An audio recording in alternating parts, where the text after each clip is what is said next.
Hello everyone! This video will be dedicated to Essence, and after filming beauty videos for the past 10 years, I've seen a lot of repeat questions, but one of the most perennially asked questions is what is the difference between toner, essence, and serum? And they are three distinct products, so today I'm going to share with you what the differences are exactly. The essence of this video is to teach you why you need to use a separate toner, a separate essence, and a serum. And if you don't know what those three products are at all, then I will also explain that to you and show you how to use and apply them. Even though skincare doesn't look like much, there's not a transformative effect the way, eyeshadow or a lipstick or foundation. It's hard to glean what a product may look or feel like, and so that's why texture is really important to me. I wanted to make sure that you guys can see the differences between all three products on camera. My grandmother has always been my biggest beauty influence, and so because of her,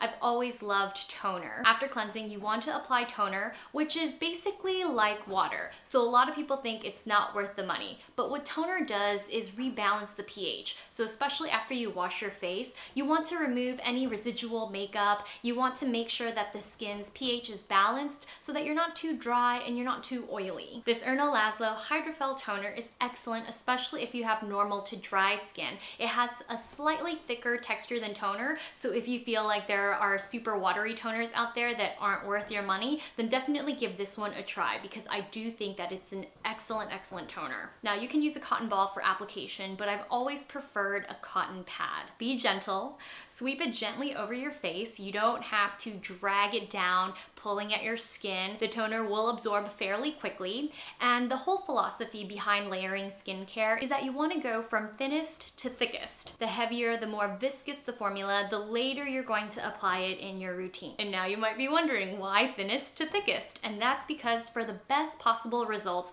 for maximum absorption, you want to go from thinnest to thickest. And I always recommend waiting about 30 seconds to even a minute per product before continuing with your skincare routine. And that's just personal preference. My dermatologist has told me in the past that you don't need to wait more than 30 seconds, but I just like to with the heavier formulas towards the end. In the beginning of my routine with toners and essences, I only wait about 30 seconds. So now that we've rinsed away any impurities or any makeup residue with the toner, we're going to move on to essence. And essence is a tricky one because there are multiple kinds of essences. There are milky essences, gel essences, watery essences. But Erno Laszlo just launched the Firmarine Lift Essence Lotion, and I love this gel texture. So there is a slightly blue tint to this, and it also has a very gentle cooling effect, but I love how quickly this absorbs into the skin. I ultimately find that the best way, the easiest way for people to understand what an essence is to consider this the base layer of your moisturizers. It is the lightest, the thinnest, the quickest absorbing moisturizer that money can buy. So when you're going skiing or snowboarding in a really cold climate, you start with a merino wool base layer, and that is essentially what essence is. Then you put on a jacket that's a mid layer, which would be the next skincare step, a serum, and then on top of that mid layer, you would put on a shell jacket, a waterproof shell, and technically that would be your moisturizer. So if you've ever layered winter clothing before, I think that is a really accessible, easy way to think about skincare. This Firmarine essence is not just nourishing in terms of moisture, it actually does help with cell turnover. It makes your skin firmer, bouncier, and it gives it better texture. So especially if you have acne scarring, as I do, I have it on my cheeks and I always cover them with my hair, but I do think that this toner, especially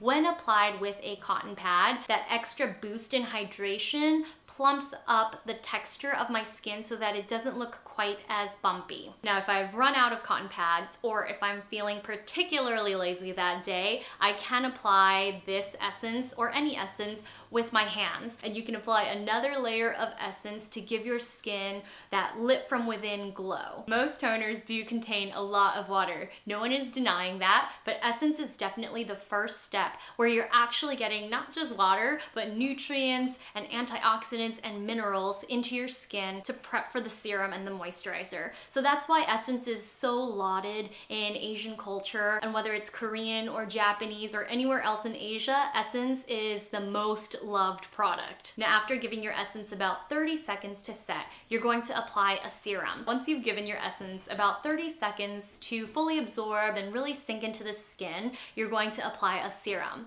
Now, the difference between an Essence and a serum is that a serum is more concentrated in terms of the active ingredients. So there, again, are serums for every different kind of skincare type and skincare concern that you can possibly imagine. So you do have lots of options, but I like this timeless skin serum, especially if you have large pore issues. Again, going back to the thinnest to thickest, out of all of these three products, toner, essence, serum, the serum will be the most emollient. It will have the most gel-like consistency. It won't slide down your hand and it won't feel like water. And serums do go one step further than essences because they target things like discoloration and fine lines. If your goal is to achieve really dewy, really glowing skin, then you really have to start with essence. Even if you have to skip toner, whether it's because you don't want to financially invest in a product like that, or whether it's just out of sheer laziness, I do think that you have to start with an essence because that's the way you really build moisture and you boost the hydration levels in your skin, especially if you drink a lot of coffee or tea, any sort of caffeine that dehydrates you from the inside out. You need to replenish the skin and go one extra step further with something like this. And I really do like this Firmarine because I do think that it's one of those essences that you feel like you're getting a little more bang for your buck, since it's not a watery essence and there is a very, very slight tingling, cooling sensation with this. I feel like my pores are smaller and my skin just looks overall healthier and firmer and more plump. I feel like the texture of this product is a true cross between a toner and a serum. So if what you've imagined as an essence you actually have not found in a product before, it might be this one. Now that you know what the difference between toner, essence, and serum is, I wish you all the best of luck in your skincare layering endeavors, and I'll see you all very soon. Bye.